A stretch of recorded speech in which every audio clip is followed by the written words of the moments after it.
Hello everyone, welcome to True IAS. आगे बात करते हैं दोस्तों हम लोग इस लेक्चर में कि ब्रिटेन के कैसे रिलेशनशिप थे दूसरे नेबरिंग कंट्रीज़ के साथ जब वो ब्रिटेन इंडिया को बनाकर बैठा हुआ था, ब्रिटिश इंडिया को बनाकर बैठा हुआ था सेटअप यहाँ पर इंडिया के अंदर। हमने बर्मा की बात कर ली प्रीवियस लेक्चर में कॉम्प्रिहेंसिव तरीके से। अब हम नेपाल की तरफ चलते हैं। एंग्लो नेपाली रिलेशनशिप, बर्मा के साथ रिलेशनशिप की बात दोबारा होगी यहाँ पर। सॉरी, भूटान के साथ रिलेशनशिप की बात दोबारा होगी। दोबारा नहीं, मतलब भूटान के साथ रिलेशनशिप की बात होगी, नेपाल के साथ बात होगी, बर्मा के साथ बात होगी। यहाँ पर आपको बस एक ही चीज़ याद रखनी है। देखो, जब आप वर्ल्ड हिस्ट्री पढ़ते हो ना, एक पर्सपेक्टिव में आपको बताऊँ तो उसमें ना ब्रिटेन के रिलेशनशिप, ब्रिटेन का वॉर और ब्रिटेन के डिप्लोमेटिक टाइज वर्ल्ड लेवल पर लोग जानने की कोशिश करते हैं। आप ऐसा मत करना। जो ये चैप्टर के अंदर जितना दे रखा है इंडिया और उसकी बॉर्डरिंग कंट्रीज, इंडिया के अंदर तो चलो आप जानते हो वो तो पूरी आपकी मॉडर्न इंडियन हिस्ट्री होती है। उसके आसपास की जो बॉर्डरिंग कंट्रीज है ना, श्रीलंका हो गई, अफगानिस्तान, नेपाल, भूटान, बर्मा, म्यांमार, यानी कि इनको जानने की कोशिश करना, बस इतना ही काफ़ी है आपके कोर्स के लिए। ये चैप्टर भी वैसे भी कोई ज़्यादा ध्यान देता नहीं है। स्टडी है क्यों नहीं तो इसको अलग से डाला हुआ है। स्पेक्ट्रम में तो ये एक आता है चैप्टर, लेकिन वहाँ पर इसका ऑर्गेनाइजेशन, इसका स्ट्रक्चर अच्छा नहीं है। ठीक है, तो Anglo Nepali relationship background. British desire to extend their Indian empire to its natural geographical frontier. वो जो है बर्मा के बाद टारगेट करते हैं नेपाल के किंगडम को। नेपाल वैली की अगर हम लोग बात करें, इसके बैकग्राउंड की बात करें, नेपाल वैली को कॉन्कर करा गया था 1768 में बाय द गुरखास। जो गुरखा लोग हैं ना, वो बहुत ही ज़्यादा लॉयल लोग माने जाते हैं। पुराने ज़माने के अंदर जब सिपाही तो नहीं, घर के रखवाले या चौकीदारी की जब बात आती थी तो लोग गुरखास को ही प्रेफर करते थे। ये वेस्टर्न हिमालय की ट्राइब है। तो फ्रॉम द नेपाल तेराई गुरखास जो हैं, they now begin to push southwards. इस ज़माने की बात हो रही है यहाँ पर। ठीक है, in the meanwhile British conquered Gorakhpur in 1801, and this brought the two expanding powers, British and Gorkhas, face to face across an ill-defined border across India and Nepal. 1801 में क्या हुआ? British sought to obtain a treaty from Nepal, जिसको sign करा गया था अक्टूबर 1801 में, in which Nepalis agreed to allow an English resident at Kathmandu. और काठमांडू क्या है? नेपाल की कैपिटल। ठीक है, रेसिडेंट जो था, British resident, he was under the order to investigate the Nepalese economy. अब ब्रिटेन अगर कब्जा कर रहे हैं शाइनी नेपाल के ऊपर, तो श्रेया कुछ सोच समझ के ही कर रहे होंगे ना, कुछ तो यहाँ से मिल रहा होगा ना। जैसे बर्मा में इनका फेवरेट क्या था? फॉरेस्ट रिसोर्सेस, याद है? यहाँ पर भी कुछ ना कुछ कर रहे होंगे। इकोनॉमी की बात यहाँ पर आई गई अगर उसको इन्वेस्टिगेट करने का काम दिया गया तो। But due to the hostility of the Nepalese government, resident जो है इसको जाना पड़ा इंडिया में वापस। और इंडिया में उस टाइम पर किसकी हुकूमत थी? ब्रिटिश हुकूमत। मार्च 1803 में, यानी कि 2 साल के बाद ही जाना पड़ा। उसके 10 साल के अंतर्गत क्या हुआ? English and Nepalese had numerous problems over the position of border villages between India and Nepal. British forces कहती थी हमारे, नेपालीज फोर्सेस, नेपालीज गवर्नमेंट कहती थी हमारे। 1814 में, ऑलमोस्ट एक डिकेड के बाद, 1803 के बाद 11 साल के बाद 1814 में बॉर्डर क्लैश जो है between the border police of 2 countries, British India and Nepalese police forces, दोनों के बीच में आपसी भिड़प हुई आमने सामने। ब्रिटिश ऑफिशियल जो थे, they had expected an easy walk over. उनको लगा कि हम वॉक ओवर मतलब आराम से कुचल कर निकल जाएंगे नेपाली फोर्सेस को। But Gurkhas defended themselves with vigour and bravery. ठीक है, गुरखास की एक खास बात भी होती है। एक तो ये पहाड़ी ट्राइब है ना, आज भी मतलब वहीं रहते हैं ज़्यादातर।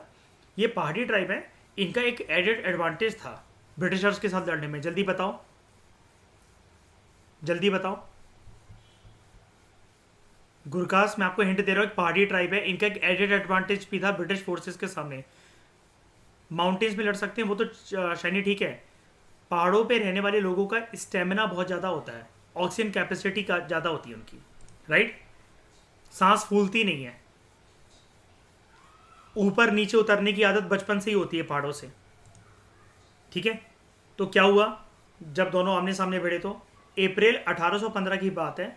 British occupied Kumaon hills, and on 15 में they force the Gorkha commander Amar Singh Thapa to surrender. Nepal की जो सरकार थी, it was now compelled to sue for peace, but negotiations for peace soon broke down. Nepal की जो सरकार जो थी उसने एक्सेप्ट करने से मना कर दिया कि ब्रिटिश की जो डिमांड है कि वो दोबारा एक रेजिडेंट बिठाना चाहते हैं काठमांडू में, और दोबारा से लड़ाई शुरू हो गई इनके बीच में 1816 में। The war ended in the treaty of Sugauli. ये किसके साथ साइन हुई? ट्रीटी ऑफ सगोली नेपाल के साथ। और बर्मा के साथ जो ट्रीटी थी, याद रखना, ट्रीटी ऑफ यानदाबो। ठीक है, एक दो बार देखोगे आपको याद हो जाएंगी। बस इनकी टर्म्स एंड कंडीशंस को क्या करना, अगर टाइम मिले आज रात को लिख के प्रैक्टिस कर लेना। जैसे याद है ये जो जगह थी आवा, ठीक है, और क्या क्या बोला गया था, क्या क्या उनको कितने कितने पैसे लौटाने थे, कौन कौन सी जगह को छोड़ के जाना था, ये इंपॉर्टेंट है। यूपीएससी में आपको बता रहा हूँ अपने क्वेश्चन बैंक से एग्जॉस्ट हो चुका है और वो बना सकता है इसके ऊपर क्वेश्चन। ठीक है, अभी तक नहीं आए हैं, बल्कि आप अच्छी बात मानो कि नहीं आए हैं। आप जो भी पढ़ के जाओगे ये 2024 में आपको देखने को मिल सकते हैं। ठीक है, पेपर ना हमारी एक्सपेक्टेड लाइन्स पे बहुत ज़्यादा आने लगा है।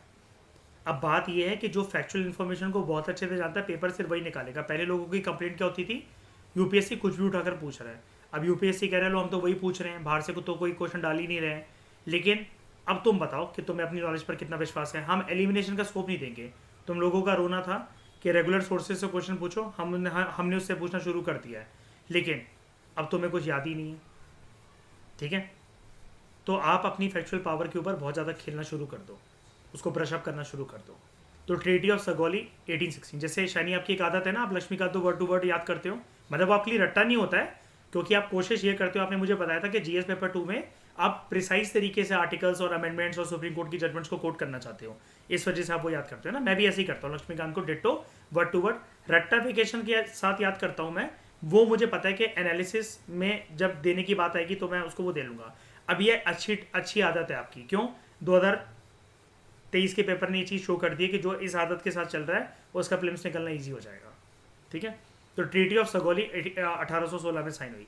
Nepal accepted British resident, it ceded the districts of Garhwal and Kumaon and abandoned its claims to the Terai areas. Nepal also withdrew from Sikkim and the agreement held many advantages for the British. तो treaty of Sugauli 1816 क्या हुआ, नेपाल ने क्या करा? अच्छा, ह्यूमिलेटिंग किसके लिए थी और विन विन सिचुएशन किसके लिए थी?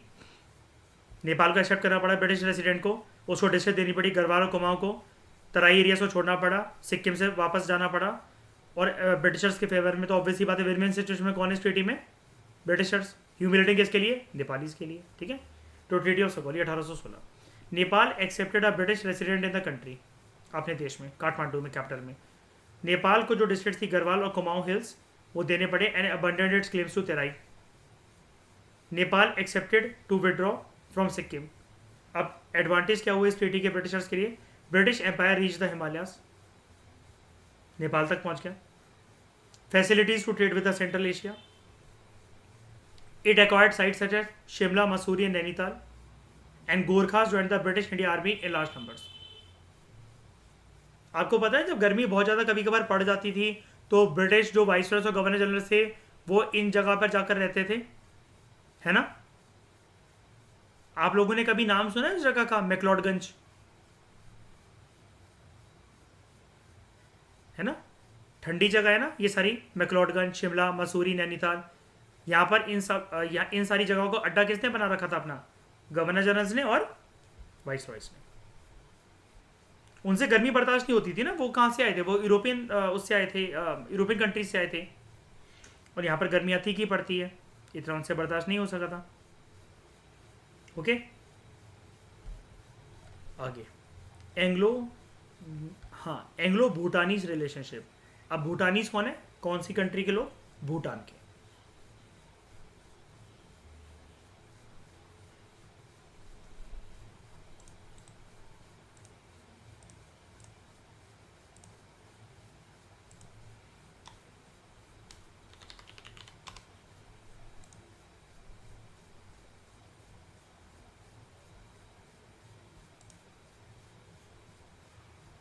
नेपाल यहाँ पर है, कैपिटल काठमांडू। नॉर्थ ईस्ट और थोड़ा सा ऊपर की तरफ अगर आप जाओगे तो आपको देखने को मिलेगा सिक्किम के बगल में आपका है भूटान।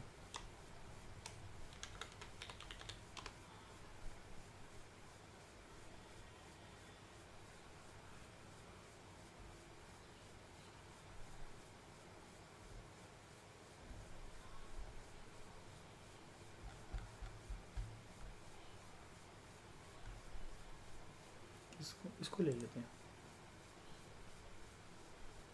भूटान की कैपिटल थिम्फू, बगल में है काठमांडू। ये चोंच क्या है? Chicken's neck corridor. Sikkim, highest peak क्या है सिक्किम के अंदर? सिक्किम की हाईएस्ट पीक क्या है? आइडिया है कुछ, मतलब हिंट?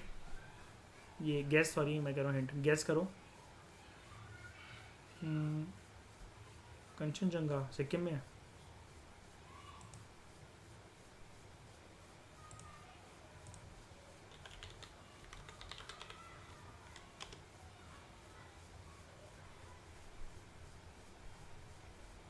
नेपाल, मंगधाम डिस्ट्रिक्ट, सिक्किम, इंडिया टच करता है उसको। आपने एक नाम सुना है इंडिया की तरफ जो इसकी हाईएस्ट पीक है? गैंगटॉक का नाम सुना है? सिक्किम की कैपिटल भी, ठीक है। मतलब माउंटेनियस रीजन है काफ़ी सारा, और टेरेस जैसे फार्मिंग होती है ना वैसे बना हुआ है स्लोपी रीजन पे। और बहुत सुंदर जगह भी है, काफ़ी ज़्यादा टूरिस्ट डेस्टिनेशन माना जाता है इसको, if I am not wrong, है ना जानी? किसके साथ? अच्छा,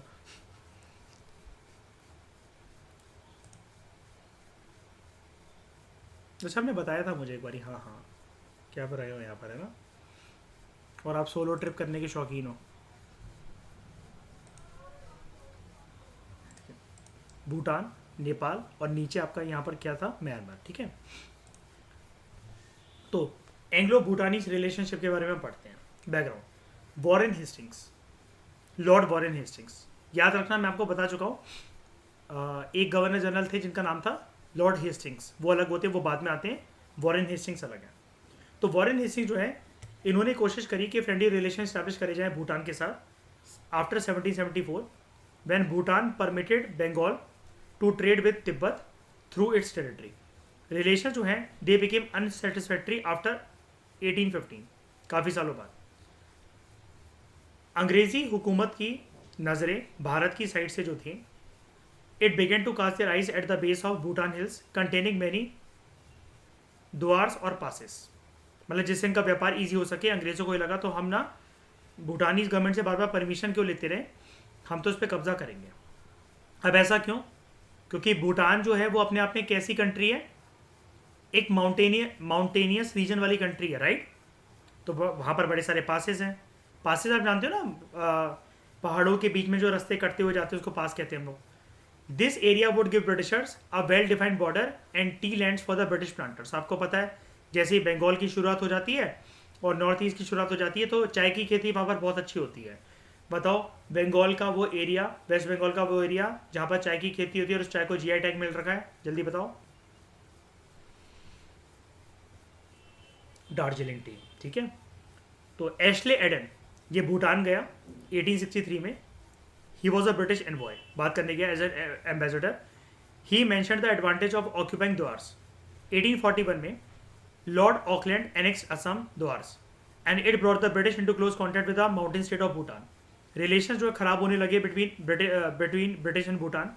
relations were further strained by the intermittent raids intermittent raids by the Bhutias on the Bengal side of the border. जो भूटिया ट्राइब थे भूटान की, वो बंगाल साइड पर क्या करते थे? लूटपाट मचाते थे, ऐसा अंग्रेज़ों का कहना था। अब इनका फॉल्स ब्लेम भी हो सकता है, या ये बहाना चाह रहे हो कुछ ना कुछ भूटान के ऊपर आक्रमण करने का, तो ये भी हो सकता है। जैसा कि ये चालाकी खेल रहे थे बर्मा के साथ, म्यांमार के साथ। 1865 में a brief war broke out between the two powers. Result क्या हुआ? War was settled by a treaty signed in 1865। Bhutan जो है it ceded all the Bengal and Assam Duars in return for an annual payment of ₹50,000. Government of India was to control Bhutan's defense and foreign relations, though it promised not to interfere in the Bhutan's internal affairs.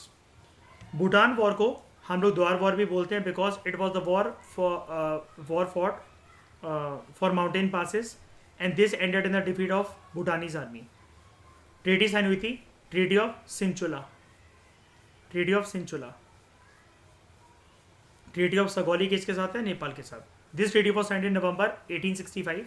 एक second दिखा देता हूँ।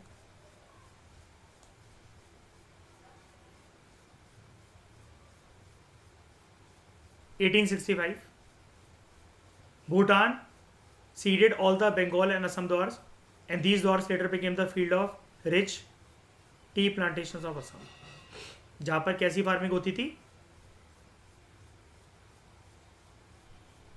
Terrace farming, ठीक है। उसके बाद ये आपका म्यांमार, बर्मा, नेपाल, भूटान, यहाँ पर देख लो आपका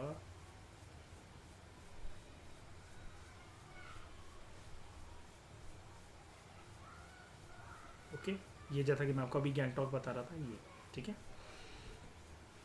उसके बाद Anglo Afghan relation background, British government जो है उसने 2 वॉर लड़े अफगानिस्तान के साथ, इनको हम लोग क्या बोलते हैं, Anglo Afghan wars. Before its relation with the government of Afghanistan were stabilise.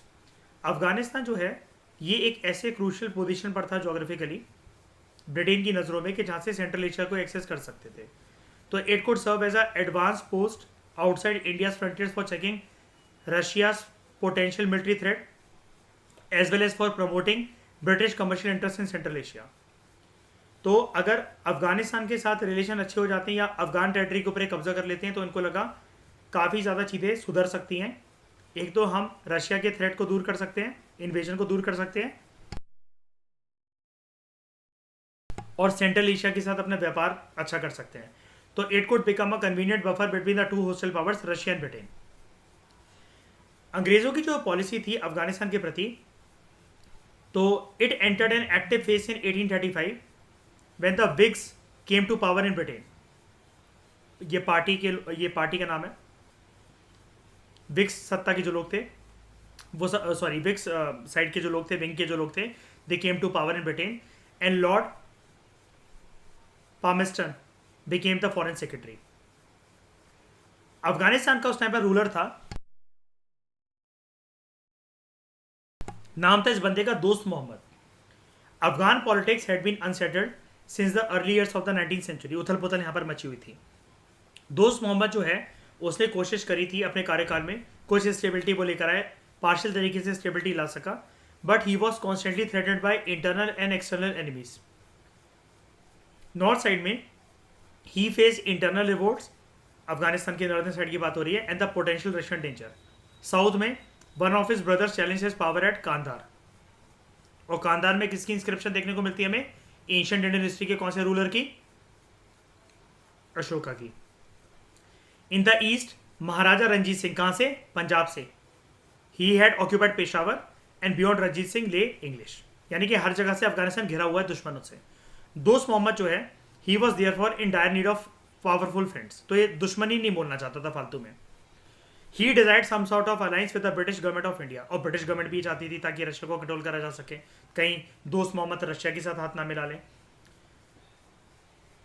But British on the other hand wanted to weaken and end Russian influence in Afghanistan, but they did not want a strong Afghanistan. मतलब ये चाहते थे कि अफगानिस्तान का influence यहाँ पर खत्म हो जाए, लेकिन अफगानिस्तान इतना ऊंचा ना हो जाए कि वो हमारे सामने नज़र से नज़र मिलाकर बात कर सके, हमसे छोटा ही रहे वो। तो they wanted to keep her a weak and divided country which they could easily control.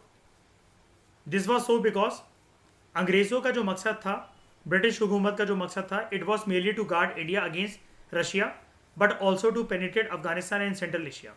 तो लॉर्ड ऑकलैंड जो इंडिया के जो गवर्नर जनरल थे उस टाइम पर, he offered Dost Mohammad an alliance based on subsidiary system. Dost Mohammad जो था वो जेन्युइन तरीके से सिंपैथी चाहता था और अंग्रेजों का सपोर्ट चाहता था, टेम्पररी रिलेशनशिप नहीं चाहता था। तो he wanted to be an ally यानी कि friend of the British Indian government on the base of complete equality, और ये सब्सिडरी अलाई बनकर नहीं रहना चाहता था। तो having tried his best to acquire British friendship, लेकिन ये फेल हो गया इसमें, तो दोस्त मोहम्मद जो है उसने रशिया के साथ हाथ मिला लिया। तो इसी के चलते होगा पहला अफगान वॉर 1839 टू 1842। दोस्त मोहम्मद ने जब रशिया की तरफ अपना रुख मोड़ा तो लॉर्ड ऑकलैंड जो है decided to replace Dost Mohammad with the British friendly ruler Shah Shuja. Shah Shuja जो है he had been depose from the Afghan throne in 1809, but ये लुधियाना में रह रहा था एज ब्रिटिश पेंशनर। अंग्रेजों ने डिसाइड करा to put him back on the Afghan throne. Treaty sign होती है between the British Indian government, Maharaja Ranjit Singh Punjab government की साइड से, एंड शाह शुजा लाहौर में 26 जून 1838 को। इस ट्रीटी के अकॉर्डिंग ब्रिटिश फोर्सेस और जो महाराजा रंजीत सिंह है उन्होंने प्रॉमिस करा कि वो शाह शुजा की मदद करेंगे अफगानिस्तान में पावर को कैप्चर करने के लिए। और शाह शुजा क्या करेगा बदले में? He promised not to enter into negotiation with any foreign state, जैसा कि दोस्त मोहम्मद ने रशिया के साथ हाथ मिला लिया था, without the consent of the British and the Punjab government. ठीक है, तो ट्रीटी का नाम क्या था? Treaty of Lahore. शाह शुजा जो है उसको गद्दी पर बिठाया जाएगा सरदारों की मदद से, पंजाब गवर्नमेंट की मदद से, महाराजा रंजीत सिंह की मदद से, with the company remaining in the background. British east India company की बात हो रही है यहाँ पर।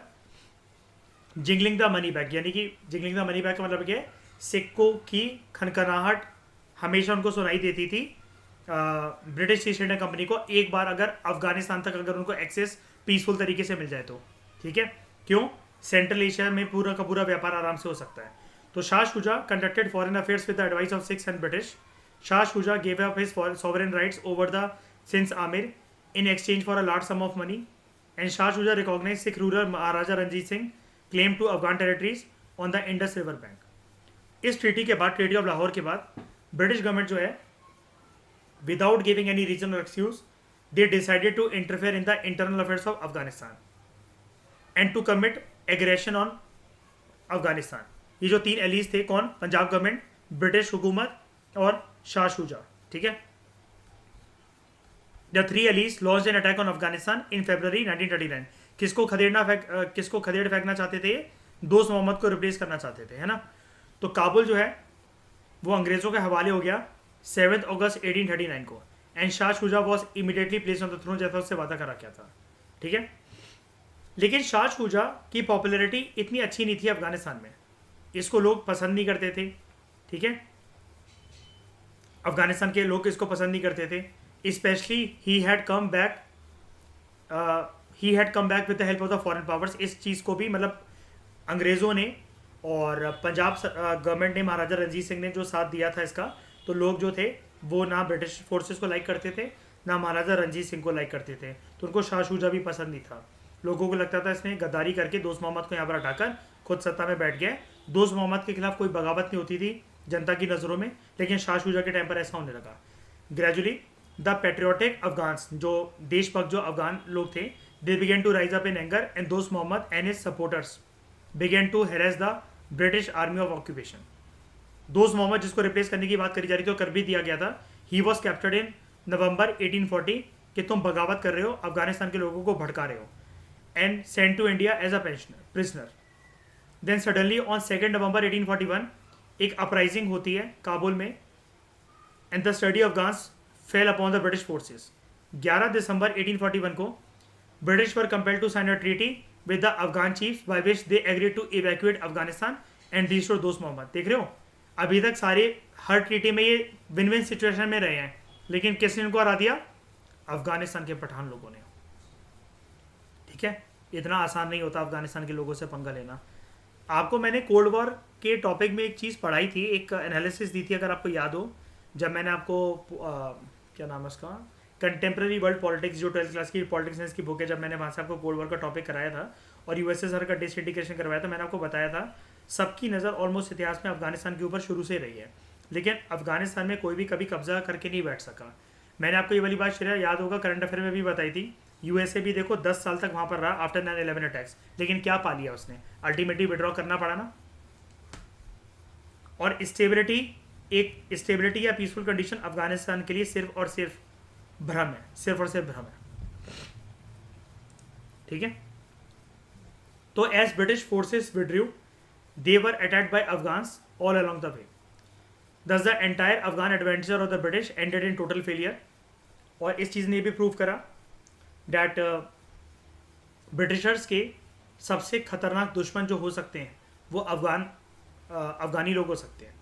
British government now organised a new expedition. Kabul was reoccupied on 16 September 1842. They also arrived at a settlement with Dost Muhammad, by which British evacuated from the Kabul and recognized him as independent ruler of Afghanistan. यानी कि again win win situation के अंदर कौन है? जब दोबारा घुसने की कोशिश की काबुल में अफगान रूलर्स. तो ऑकलैंड की पॉलिसी क्या थी towards Afghanistan? He advocated a forward looking approach. इसका मतलब क्या था? ब्रिटिश हुकूमत ये चाहती थी इंडिया के अंदर, company government in India had to take action to protect British India's border from possible Russian attack. उन्होंने बताया दोस्त मोहम्मद को, हमारा मकसद सिर्फ इतना है कि तुम रशिया के साथ हाथ में मिलाओ, and this objective was to be achieved either through treaties with the neighbouring countries और by annexing them completely. Dost Mohammad जो था, ही वॉन्टेड ब्रिटिश फ्रेंडशिप। उसने कहा कि मैं तो आपसे पहले ही कह रहा था, अगर आप मेरे इक्वल पार्टनरशिप बना लेते तो मैं रशिया की तरफ जाता ही नहीं, आप तो मुझे सब्सिडरी अलाई बना रहे थे। तो Dost Mohammad wanted British friendship but made it conditional on the British helping him to recover Peshawar from the Sikhs. कि जो महाराजा रंजीत सिंह की फोर्सेस ने पेशावर हमसे छीन लिया है, उसको रिकवर करवाने में हमें मदद करवा। अभी तक देख रहे हो ब्रिटिश फोर्सेस साथ दे रही थी महाराजा रंजीत सिंह का। This condition was rejected by the British government in India. क्यों? उनको पता था, समझने की कोशिश करो आप इस चीज़ को, ये बहुत इंपॉर्टेंट एनालिसिस है। उनको पता था अगर नॉर्थ वेस्ट फ्रंटियर को कंट्रोल करना है तो बताओ रास्ते में पहले पंजाब पड़ेगा कि अफगानिस्तान पड़ेगा? जल्दी बताओ। पंजाब। तो महाराजा रंजीत सिंह के साथ ज्यादा अच्छी दोस्ती रखनी चाहिए पहले, या फिर दोस्त मोहम्मद के साथ? रंजीत सिंह के साथ, क्योंकि रंजीत सिंह के साथ भिड़ोगे तो फिर वो पंजाब को क्रॉस करके अफगानिस्तान भी नहीं घुसने देगा, चलिए, है ना। तो Dost Mohammad now turn to Russia and Persia for help. इसने कहा तुम हो ही हरामखोर, मुझे रहने ही नहीं तुम्हारे साथ, ठीक है। And this prompted the British government to go ahead with the forward policy and the tripartite treaty जो 1838 में उन्होंने साइन करी थी ना, ट्रीटी ऑफ लाहौर। किसके साथ मिलकर? पंजाब गवर्नमेंट के साथ मिलकर विद महाराजा रंजीत सिंह, एक वो खुद थे, प्लस एक बंदा जिसको वो तख्त पर बैठाना चाहते थे, शाह शुजा, ठीक है। It was entered into by the British 6 and Shah Shuja. तो पहले एंग्लो अफगान वॉर में किसको हार का सामना करना पड़ा? ब्रिटिश हुकूमत को। 1839 टू 1842 तक ये वॉर चला। अब उसके बाद कुछ सालों की शांति, दोस्त मोहम्मद बढ़िया तरीके से यहाँ पर रह रहा है, ठीक है। Second Anglo Afghan war 1870 to 1880। 1870 के बाद क्या हुआ? There was a resurgence of imperialism all over the world. अब जल्दी से मुझे फटाफट मतलब बता दो, इंपीरियलिज्म और कोलोनियलिज्म के अंदर फर्क बताओ जल्दी फटाफट। वो और कोलोनियलिज्म पॉलिटिकल, ठीक है। तो Anglo Russian rivalry was also intensified. The British statesman once again thought of bringing Afghanistan under the direct political control, ताकि ये एक उनका अच्छा खासा बेस बन सके अंग्रेज़ों का सेंट्रल एशिया तक घुसने का और रशियन फोर्सेस को रोकने का, ताकि वो इन्वेट ना करें। To force British terms on Sher Ali, जो कि अफगान रूलर बन चुका था इस टाइम पर 1870 तक। New attack on Afghanistan was launch in 1878 और इसको बोला जाता है सेकेंड अफगान वॉर। पहला अफगान वॉर कब लॉन्च करा गया था? रूलर कौन था वहाँ पर? दोस्त मोहम्मद। सेकेंड अफगान वॉर के टाइम पर अफगानिस्तान का नया रूलर कौन? शेर अली, ठीक है। तो हुआ क्या यहाँ पर? लॉर्ड लिटन, इसने शेर अली को ऑफर करा एक favourable treaty, but the amir preferred friendship with both his powerful neighbours Russia and British India. उसने कहा मैं बैलेंस करके रखूंगा पावर को, while keeping both at arm's length, कि ज़्यादा इंटरफेरेंस अफगानिस्तान में मत दिखाओ। Sher Ali later refused to keep British envoy in Kabul despite having previously granted a similar concession to the Russians. ये यानी कि इसका रवैया ज़्यादातर ओरिएंटेड किसकी तरफ है? रशियंस की तरफ ही है। रशियन जब जो थे छोड़ के चले गए, they withdrew their envoy from the Kabul, तो Lord Lytton decided to invade Afghanistan. उनको लगा रशिया तो है नहीं यहाँ पर बचाने के लिए अफगानिस्तान को, तो चलो हम इन्वेट कर देते हैं। अब ब्रिटिश इन्वेजन होने वाली थी। उस टाइम पर क्या हुआ? शेर अली को जैसे ही पता लगता है तो वो अफगानिस्तान की धरती को छोड़कर चला जाता है और एक ट्रीटी जो है वो साइन होती है शेर अली के सबसे बड़े बेटे के साथ, जो कि वहाँ पर रह जाता है, जिसका नाम था याकूब खान। और ट्रीटी का नाम क्या था? Treaty of गंदामक। मई 1879 में ट्रीटी साइन होती है। The treaty of Gandamak provided that Amir जो है, Amir would conduct his foreign policy with the advice of government of India. Permanent British resident Kabul में रहेगा, जैसा कि शुरू से ही चाहते थे दोस्त मोहम्मद के टाइम से ही। और भारत की गवर्नमेंट जो है, it would provide amir with all support against foreign aggression as well as annual subsidy. क्योंकि आमिर यहाँ पर इसी को बोला जा रहा है, इस लीडर को बोला जा रहा है, याकूब खान को, याकूब खान आप कह लो या फिर आप इसके शेर अली का नाम ले लो, उसके पापा का नाम ले लो, इनका बेसिकली एक डर था कि अगर हम आपके साथ ट्रीटी साइन कर रहे हैं, कल को ऐसा ना हो कि रशिया हम पे इन्वेजन कर दे, हम पे अटैक कर दे। तो उन्होंने बोला ठीक है, हम एक वादा करते हैं इस ट्रीटी के अंदर आपको बचाएंगे किसी भी तरह की फॉरेन इंटरेक्शन से। जबकि ब्रिटिशर्स खुद इतने सक्षम नहीं थे, हर सिचुएशन में सक्षम नहीं थे कि वो डट कर रशियन फोर्सेस का सामना कर सके। But under popular pressure, Janata obviously बात है, आप जानते ही हो, हमेशा हमेशा वहाँ पर हमने फर्स्ट अफगान वॉर के अंदर भी पढ़ा, अंग्रेज़ों के खिलाफ वो रही है और फॉरेन अफेयर्स की फॉरेन पावर्स की इंटरफेरेंस ना हो अफगानिस्तान अफेयर्स में, हमेशा से वहाँ जनता का ऐसे ही रवैया रहा है। But under popular pressure Yakub was force to abdicate and British were force to retake Kabul and Kandahar. Abdul Rahman he was appointed as new Amir and Lord Lytton, इसने एक नया प्लान बनाया to dismember Afghanistan but was unable to carry it out. Lord Ripon abandoned this plan in favor of maintaining Afghanistan as a buffer state। यानी कि second Afghan war के time पर आपको अफगानी ruler जो है वो पावरफुल लग रहे हैं या फिर डरपोक लग रहे हैं, बताओ।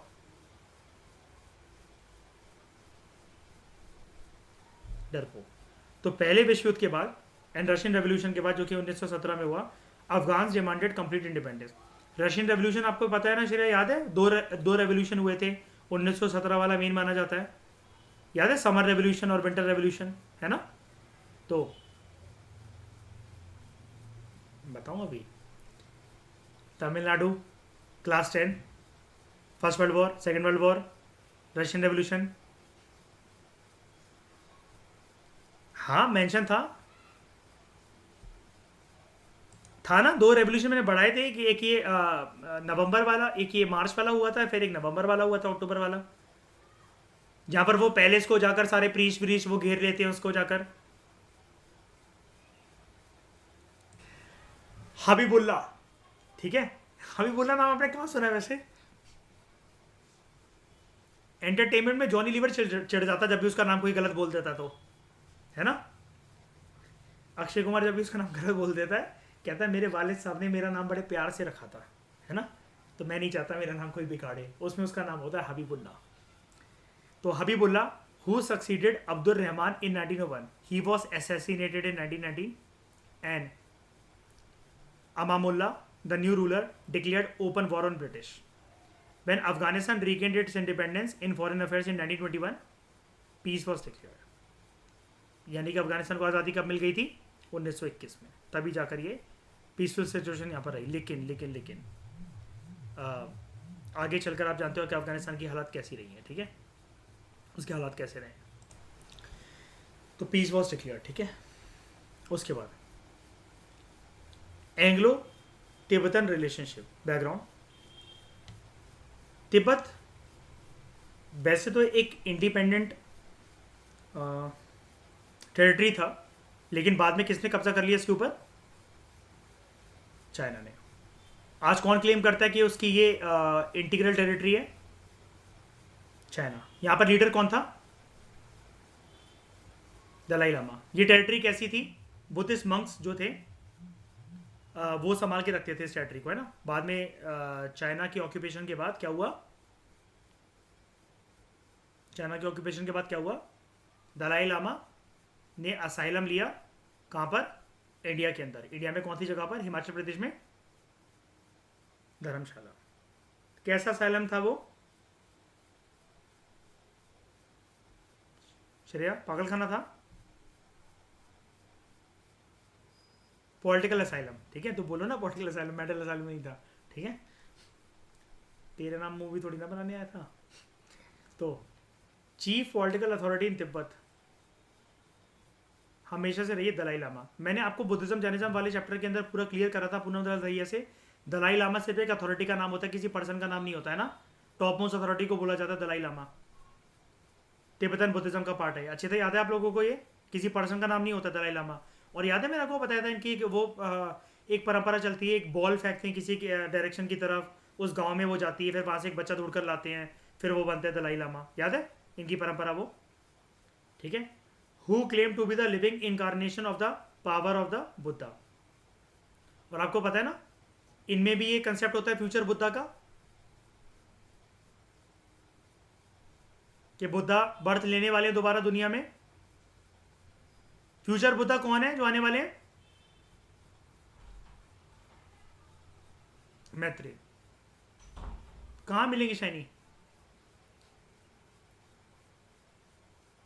अभी आई नहीं है, ठीक है। तो the lamas wanted to isolate Tibet from the rest of the world. ये किस पे फोकस करना चाहते थे? सिर्फ मेडिटेशन, स्पिरिचुअल एनर्जीज पर।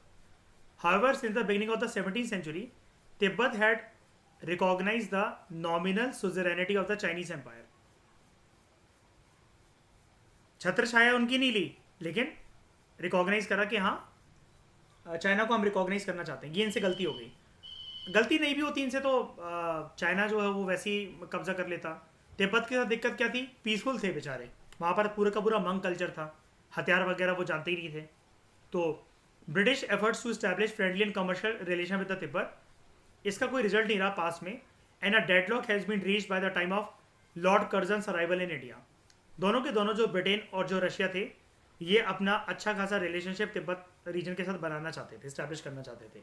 ब्रिटिश पॉलिसी जो थी towards Tibet, it was govern by both economic and political considerations. Economically British wanted to develop Indo Tibetan trade and to exploit its rich mineral resources. Politically they wanted to safeguard the northern frontiers of India. ठीक है, तिब्बत को कब्जा करके ऐसा हो जाएगा, ठीक है। अच्छा, चाइना की नज़रें शुरू से ऐसा नहीं बोल सकते हम लोग कि तिब्बत के ऊपर कब्जा करने की थी, बिकॉज तिब्बत के ऊपर इसने कब कब्जा करा है?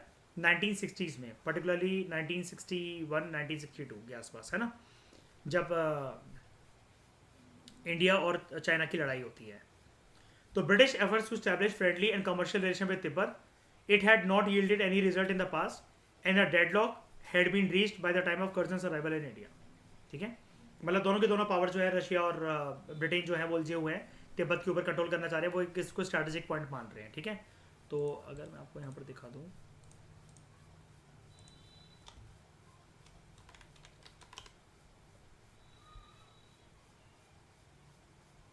ये हाँ नेबरिंग कंट्रीज पर अटैक कर रहा था। अब ब्रिटेन के हालात को देखते हुए हम नेबरिंग कंट्रीज तो नहीं कह सकते वैसे उसे, लेकिन ब्रिटेन क्या कर रहा था, अब भारत तो उसके लिए एक तरीके से उसकी खुद की कंट्री बन गया था। मतलब भारत के ऊपर वो आया है तो मतलब ब्रिटिश इंडिया तो उसका मेन अड्डा है। अब इसके आसपास वो नेबर ढूंढ रहा है कब्जा करने के लिए। ये देखो स्ट्रेटेजिक लोकेशन के, भूटान मिल ही गया, नेपाल है ही, ऊपर तिब्बत। यहाँ तिब्बत मिल जाएगा तो रशिया के ऊपर से कंट्रोल रखना आसान है। रशिया क्या सोच रहा है, वो कंट्रोल उनको मिल जाए तो नीचे ब्रिटिश इंडिया के ऊपर, ब्रिटिशर्स के ऊपर कंट्रोल रखना आसान है। अच्छा मुझे क्या बताओ, जब चाइना ने इंडिया के ऊपर अटैक करा था 1962 में, तो चाइना ने क्या बोला था कि इंडिया ने कौन सी ट्रीटी को वॉलेट करा है उसकी, और हाँ पहले बताओ कौन सी ट्रीटी को वॉलेट करा है? शाबाश, ब्रिलियंट, पंचशील एग्रीमेंट। और उसका एक पॉइंट था, तीसरा नंबर का पॉइंट मैंने बताया था ना श्री आपको, कि non interference in the internal affairs of each others. हाँ, वो जो मैं आपको बुक बता रहा था ना पोस्ट इंडिपेंडेंस के टाइम पर, मैं उसका नाम भूल रहा था कि कौन सी बुक वो होती है, उसका नाम मुझे मिल गया। मैंने स्कूल की टीचर को अपने फ़ोन करा था, ये थी वो बुक। ये बहुत बढ़िया बुक है, बीबी दयाल। ये आपकी पोस्ट इंडिपेंडेंस वाली, politics in India since independence, और ये आपकी contemporary world politics. Best book class 12 की, दोनों पोस्ट इंडिपेंडेंस और कोल्ड वॉर वाले एरा को समझने के लिए।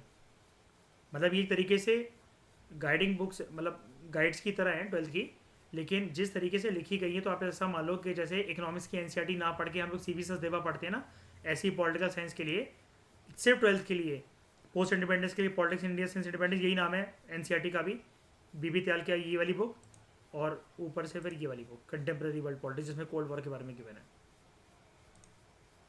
यहाँ पर शुरुआत ही ऐसे होती है कि सबसे पहले यूएसए और क्यूबा के जो रिलेशनशिप थे वो अच्छे थे under the regime of Batista. एक हुकूमत थी क्यूबा के अंदर, बटिस्टा रिजीम, उसके साथ रिलेशन अच्छे थे।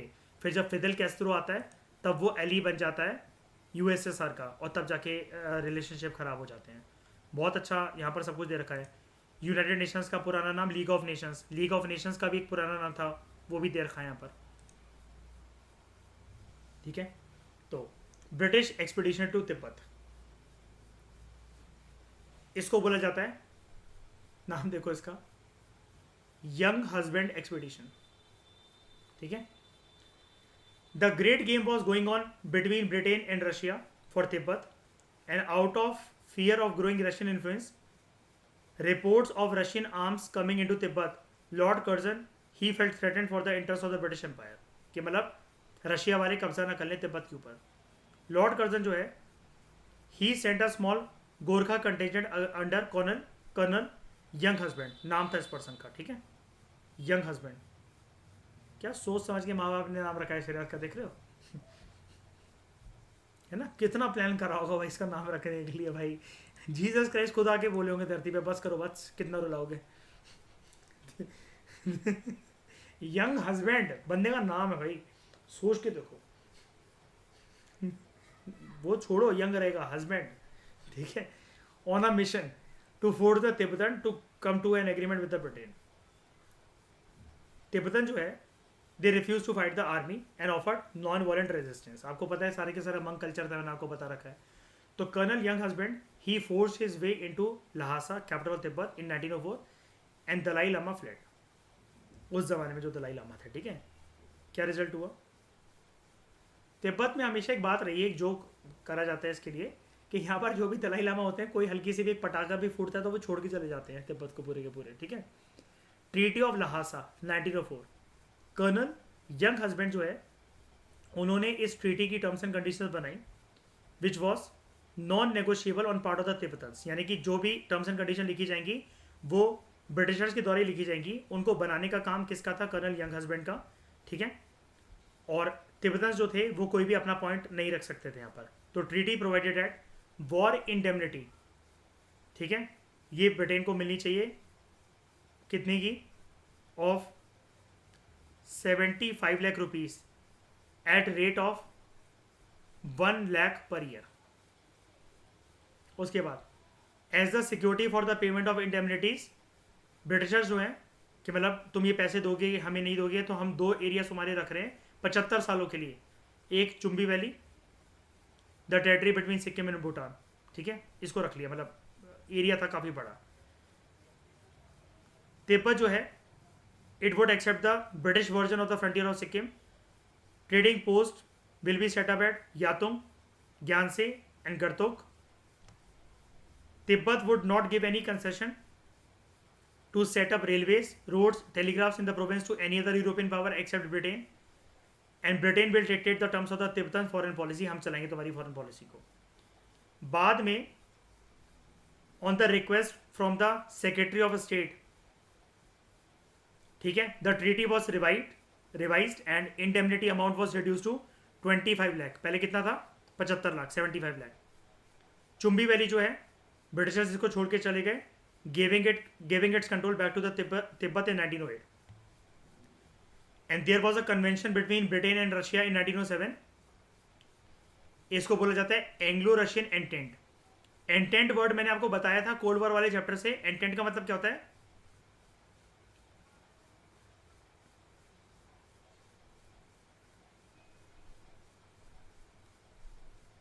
Peace building measures.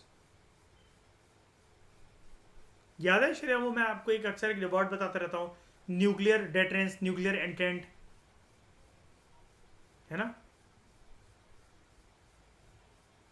Logic of deterrence, है ना, वही चीज़ है। Which provided that both parties would not negotiate any treaty और agreement with Tibet except through mediation of the Chinese government. यानी कि अगर चाइना की सरकार जब तक इंटरफेरेंस नहीं करती है यहाँ पर तिब्बत के अंदर, हम दोनों प्राइवेटली तिब्बत हुकूमत से कोई भी बात नहीं करेंगे। ठीक है, उसके बाद British India and the north west frontier. North west frontier region जो था, it was lying between Indus and Afghanistan. और आपको पता है, चाहे आप प्राचीन भारत की बात कर लो, मध्यकालीन भारत की बात कर लो, शुरू से ही ये रीजन ऐसा रहा है कि यहाँ पर घुसपैठ होती रही है। The annexation of Sindh and Punjab, it brought the British into direct contact with Baluch and Pathan tribes, hill tribes, जो कि मोस्टली इंडिपेंडेंट ट्राइब्स ही लाइक एंशिएंट इंडिया की, याद है वो स्काइथियंस, पार्थियंस, ठीक है, उनकी तरह। बट अफगानिस्तान के जो आमिर थे they claimed nominal suzerainty over them. The northern part of north west frontier was inhabited by Pathans and it was administered by the Punjab province. जो सदर्न पार्ट था it was occupied by Baluchis known as Sindh frontier. It was then under Bombay. Hill tribe जो थी यहाँ पर अफगानिस्तान के अंदर या north west frontier की अगर आप बात करो, एक पर्टिकुलर कंट्री का नाम कर आप नाम ना लो, they were practically free owing only nominal allegiance to the amir of Kabul. Hill tribe जो थे ये सूखे बंजर जमीनों के वाले इलाकों में ये रहते थे, पहाड़ी इलाकों में. एंड गिने चुने इनके पास रिसोर्सेज थे सर्वाइवल के लिए, बट मिलिट्री स्किल्स इनकी बड़ी कमाल की थी. हिल ट्राइब्स गुजारा अपना कैसे करते थे? लूट पाट मचाकर. Massive raids, plundering of the British Indian border areas. ऊपर से फिर जब कोई सिल्क रोड से कोई सामान जा रहा था उसको लूट लिया. And these turbulent tribes created a turmoil that seemed to defy all chances of a stable and peaceful frontier which were essential for the defense of India. 1891 से 1892 के बीच में the British occupation of Hunza, Nagar in the Gilgit Valley, which was passing commanding communication with the Chitral, it alarmed Amir of Afghanistan Abdul Rahman. मतलब अंग्रेजों ने जब कब्जा करना शुरू करा नॉर्थ वेस्ट फ्रंटियर पर, उसको सेफगार्ड करने के लिए, तो इससे चौकन्ना हो गया अफगानिस्तान का आमिर अब्दुल रहमान. ठीक है. अब आपको पता है इंडिया और पाकिस्तान के बीच में जो बाउंड्री लाइन होती है उसको आप क्या कहते हो? Line of control. इंडिया और चाइना के बीच में जो लाइन है आप उसको क्या कहते हो? LOAC, line of actual control. और इंडिया और अफगानिस्तान के बीच में जो लाइन है आप उसको क्या कहते हो वैसे? दुरंत लाइन. तो दुरंत एग्रीमेंट जो है 1893 का ये साइन होना था, but it fail to keep the peace and tribal uprisings दोबारा यहाँ पर शुरू हो गई. इनको काउंटर करने के लिए permanent British garrison was establish in Chitral and troops were station to guard the Malakand pass. But tribal uprising फिर भी यहाँ पर कंटिन्यू रही. लॉर्ड कर्जन जो कि वाइसरॉय था उस टाइम पर ब्रिटिश इंडिया का from 1899 to 1905, he pursued a policy of withdrawal and concentration. British troop जो है ये जितनी भी पोजीशन में घेराबंदी करके बैठे हुए थे यहाँ पर से विड्रॉ कर गए, which was replace by tribal levies who were trained and commanded by the British officers. He also urge the tribals to maintain peace. ठीक है. यानी कि जैसा कि मैंने आपको बताया, दोबारा से वो सिलसिला आपको देखने को मिल रहा है. अफगानिस्तान के अंदर की शांति व्यवस्था बनाए रखना इतना आसान नहीं है. जो भी यहाँ पर घुसा है तो उसको शिकस्त ही मिली, यहाँ पर हार ही मिली है. लॉर्ड कर्जन्स ने क्या मेजर्स यहाँ पर लिए? He establish the north west frontier province directly under the control of government of India. Earlier it was under the control of lieutenant governor of Punjab. और NWFP का आज़ादी के टाइम पर एक लीडर कौन था जिसको फ्रंटियर गांधी भी बोलते हैं हम लोग? खान अब्दुल गफार खान. उनकी फोर्सेस का नाम क्या था? खुदाई खिदमत गर्स. ठीक है. तो लॉर्ड कर्जन की जो पॉलिसीज थी इसकी वजह से पीसफुल कंडीशन पैदा हुई नॉर्थ वेस्ट फ्रंटियर बॉर्डर में. उसके बाद peaceful conditions were maintained with the exception of few tribal uprisings. Tribal uprising लगातार होती रही है यहाँ पर. एंड जनवरी 1932 में ये अनाउंस करा गया that north west frontier province it would be establish at governor's province. Pakistan had control the province since 1947. क्योंकि खान अब्दुल गफार खान ने यहाँ पर क्या कंडक्ट करवाया था? रेफरेंडम, जिससे जनता से पूछा गया था वोट कि आप कहाँ रहना चाहते हो. तो जनता ने कहाँ वोट कर दिया था कि हम किसकी साइड रहना चाहते हैं? पाकिस्तान की साइड. और आज NWFP वाला एरिया किसके पास है? पाकिस्तान. और एक और एरिया था हमारा अरुणाचल प्रदेश की साइड से, नेफा, नॉर्थ ईस्टर्न फ्रंटियर एजेंसी. सुना आपने इसका नाम? जैसे NWFP यहाँ पर है, नेफा. नेफा एरिया किसके पास है? भारत के पास है या चाइना के पास चला गया? इंडिया के पास है. ठीक है. Policy of non interference. After settlement between Dost Mohammad and British, a new period of Anglo-Afghan friendship was inaugurated in 1855 with the signing of treaty between Dost Mohammad. दोस्त मोहम्मद कहाँ का लीडर है? कहाँ का है? अफगानिस्तान का. और भारत की सरकार के बीच में, भारत की सरकार यानी कि ब्रिटिश हुकूमत की बात हो रही है यहाँ पर. दोनों गवर्नमेंट्स ने प्रॉमिस करा that they would maintain friendly and peaceful relationship, to respect each others territories and to abstain from interfering in each others internal affairs. Dost Mohammad ने यह भी एग्री करा that he would be the friend of the friends of the East India Company and the enemy of its enemies. याद है वो NATO की जो policy होती है, attack on any one country would be regarded as an attack against them all, same उसी तरह की पॉलिसी ने अडॉप्ट करी. तो he remained loyal to this treaty during the revolt of 1857 and refuse to help the rebels. देखो ये important aspect है. 1864 के बाद this policy of non interference was vigorously pursued by lord Lawrence and his two successors.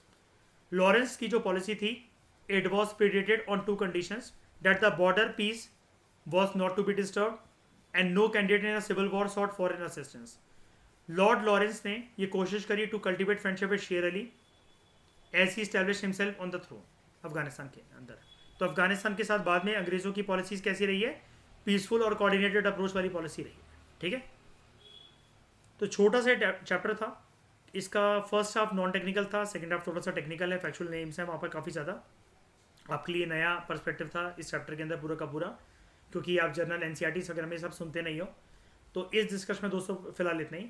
Comprehensive तरीके से हमने chapter अपना complete करा, relationship of British India with neighbouring countries. Thank you very much.